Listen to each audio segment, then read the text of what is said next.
Hello, welcome to Epiphytic Cacti. Thank you for watching. Don't forget to like and subscribe. If you are new to Epiphytic Cacti and want to dip your toes in or are looking for a specific aesthetic in your home, this new series is for you. Let's begin with Epiphytic Cacti with a sexy, strappy vibe. These come in many shapes and sizes. A few of them are even the most sought after of all of the Epiphytic Cacti. Starting us off, we have the typically elongated strappy stems from most to least common: Lepismium cruciforme, Lepismium Houlletianum, Pfeiffera boliviana, Pfeiffera monacantha, and Pfeiffera asentapatensis. Lepismium cruciforme is a highly variable species. My personal favorite, however, are the types with the flat stems. But just know this species can look more like this, which is also quite sexy. The stems might be flat to six-angled. The name cruciforme means cross-shaped and described the four-angled stems of the original specimen. The flowers can be anywhere from white to pink to purple or even a bit red. The fruit is a remarkable shade of magenta, so bright it doesn't even seem real. It's a common plant and many different types are easily collected. One thing it is a really sexy statement piece in your home. Lepismium Houlletianum has two forms. The more common of the two is form Regnellii. Houlletianum was named in honor of the French botanist Jean-Baptiste Houlet, and form Regnellii was named in honor of the Swedish botanist Anders Fredrik Regnell. A common name for this plant is Snowdrop Cactus for its abundance of white bell-shaped fragrant flowers. The forms have quite subtle differences. In form Regnellii, the base of the stamen and the flowers are all white, while in form Houlletianum, they are reddish. Form Houlletianum tends to grow as more of a compact bush, while form Regnellii grows long and luxurious. The serrate edges of the stems give this plant a whole different vibe, a bit of a sexy, strappy, dangerous vibe. She is a bit dangerous as she will grow you right out of your home and drink all your water while she does it. There is little as sexy as both the beautiful, huge display of white bell-shaped flowers and enticingly alluring fragrance. Even as a small plant tucked away on a shelf or windowsill, it's still quite beautiful. The fruit of this species can be bright magenta or even on a rare occasion so dark purple they appear black. Pfeiffera asentapatensis, as the name suggests, by ending with ensis, was found in Asentapatana, Bolivia. This species is often regarded as the most beautiful of all of the epiphytic cacti, and it's not difficult to see why. The plant is bold and sexy with those long, glorious stems and striking orange flowers. It grows quite quickly and makes for a beautiful houseplant. Once mine reached such a nice size, it flowers randomly throughout the year. It produces interesting unripe orange fruit, followed by ripe pale pink fruit. Let's be honest, there aren't that many plants with this type of stage presence. Oddly, it's still a little rare in cultivation, so you might have some difficulty finding it. Pfeiffera boliviana is a much sought-after plant for its sexy, dramatic, strappy habit and those gloriously beautiful flowers. The flowers come in three basic different color schemes: white with hints of pink and yellow, pink with hints of purple and yellow, or yellow with hints of orange and red. It's exceedingly rare for epiphytic cacti species to have multiple different colors of flowers, making this one a bit special. I highly suggest collecting them all. The white flowers are the most common, followed by pink and then yellow. If you are looking for a plant with a bit of drama and not in a bad way, like in a theater kid kind of way, she is your girl. It's a fast grower to boot. She is cute when young, too. Let's be real, though. What we want is that big, glorious, mature, wow, where did you get that specimen? Next, we have another highly sought-after epiphytic cacti, Pfeiffera monacantha. There are two subspecies, monacantha, which has dangerous, aggressive spines, and kimnachii, which doesn't. Monacantha was named for its typically single long spine found at each areole, and kimnachii was named in honor of the American botanist Myron Kimnach. Both species have beautiful orange flowers. This plant gives off fall and Halloween season vibes as it produces an abundance of orange flowers, followed by an abundance of orange unripe fruit that look just like little pumpkins. The fruit eventually ripens to a pale pinkish, slightly purple color. It's definitely a plant that I think belongs in a Tim Burton movie. Don't let mine fool you. Subspecies Kimnachii can easily grow to be a striking plant, super long and glorious. Subspecies monacantha tends to remain a little more compact, if we can call it that.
Next up, we have the entire genera of Pseudorhipsalis and Kimnachia, as well as part of the genus Disocactus, and the vast majority of the predominantly Disocactus hybrids, typically, although incorrectly, known as Epiphytum.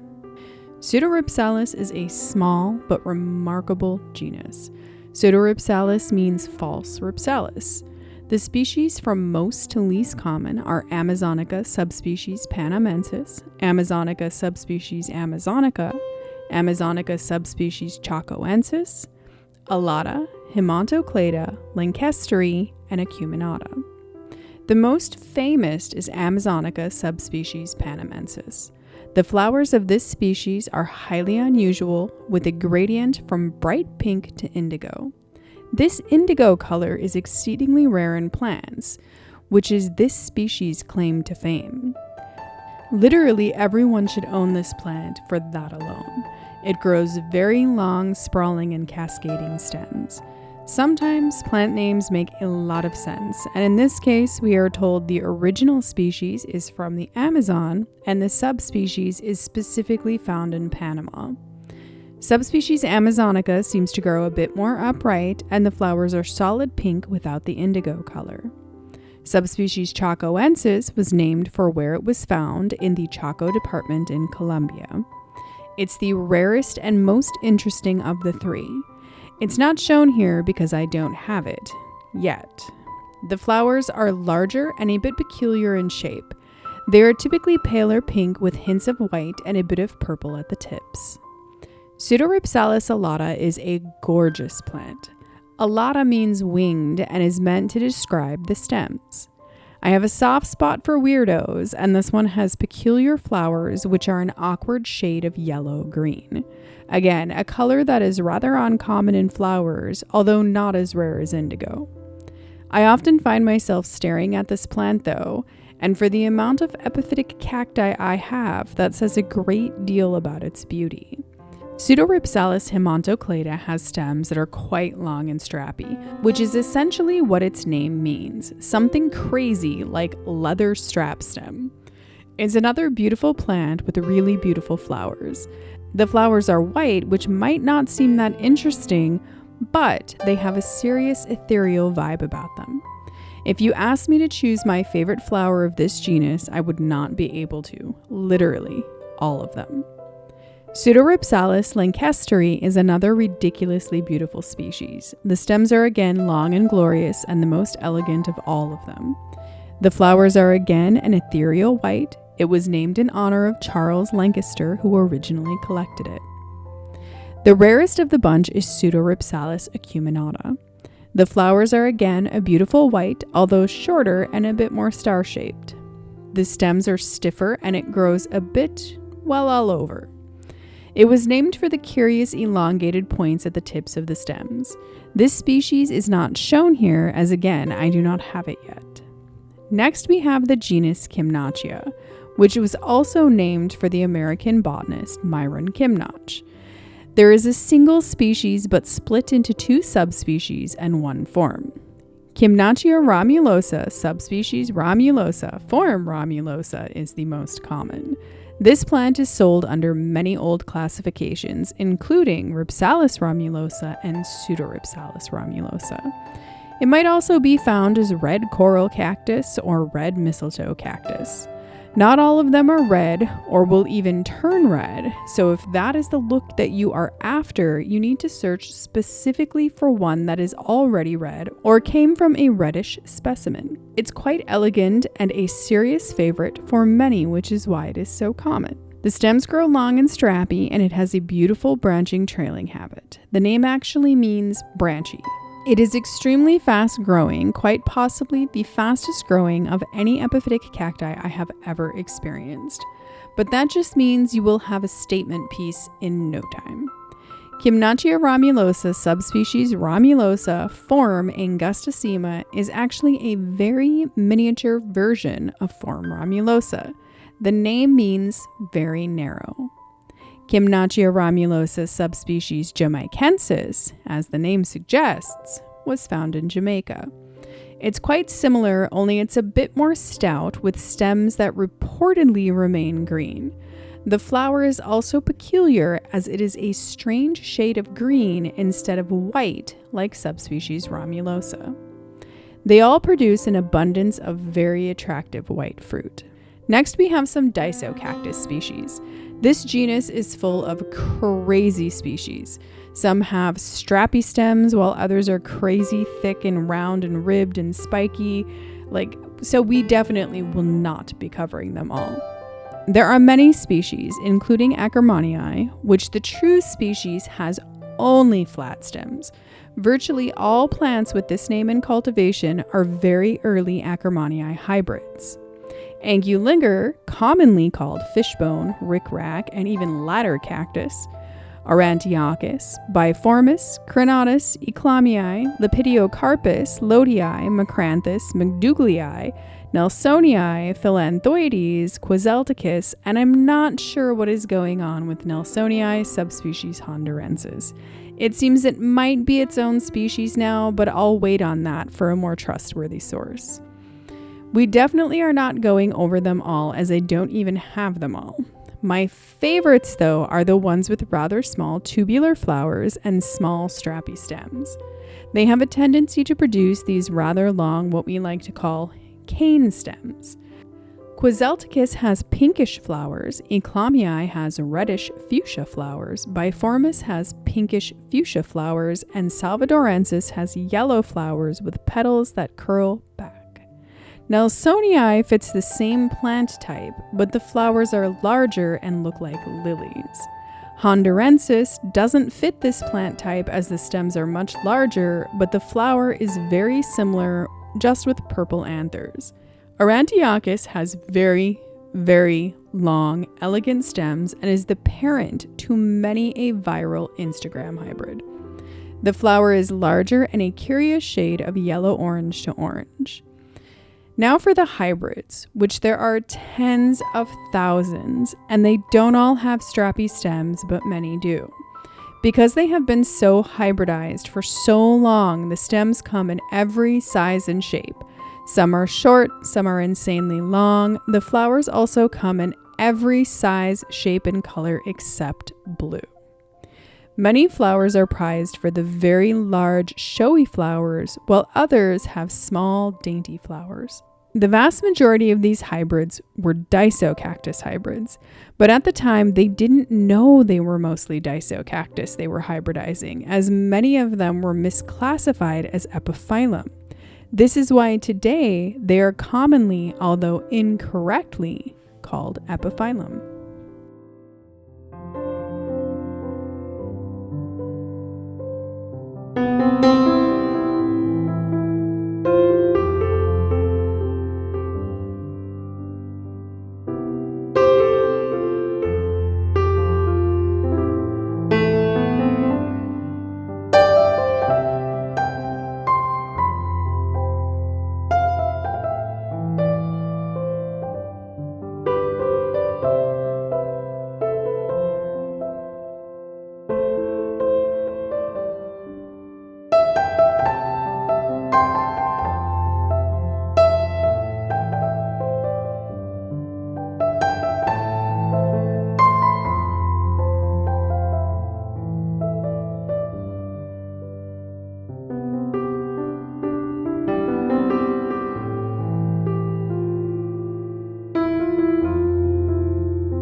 Thank you for watching, and as always, happy cacti growing.